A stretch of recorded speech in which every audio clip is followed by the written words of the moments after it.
Okay friends, gusto kong ipakita sa inyo kung paano ko inaalagaan ang itinanim kong sili. Ito, nagtanim ako ng sili, kalamansi at saka talong sa isang malaking pot. Ito, tinanim ko ito at saka ginawa ko itong pot last December.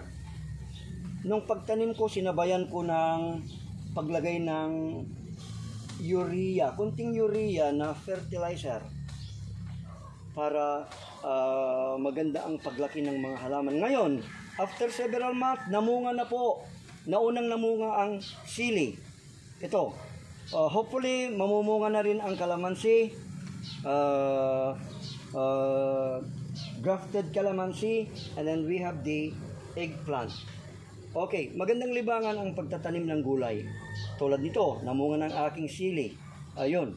Nalilibang na ako, nasisiyan na ako. Mas lalong nasisiyan pag makikita mo na namumunga na yung mga itinanim mo. Ang ginagawa ko ngayon, nagbabawas ako ng dahon ng sili para yung sustansya na mapupunta sa dahon na inaalis ay direktang mapupunta sa bunga ng sili mismo para lalong tataba ang mga bunga. Okay, magandang bunga ng sili ito. Ginawa kong libangan lang ito, pastime.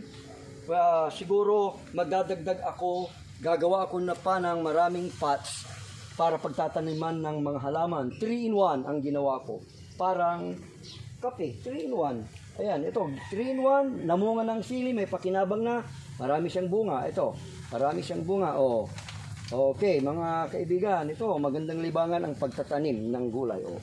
May magamit ako pag magluluto ako ng sinigang o kung ano man yan na pangailangan ng sili, may mapagkukunan ako. So, today is April 4, 2024. It's 9 o'clock in the morning.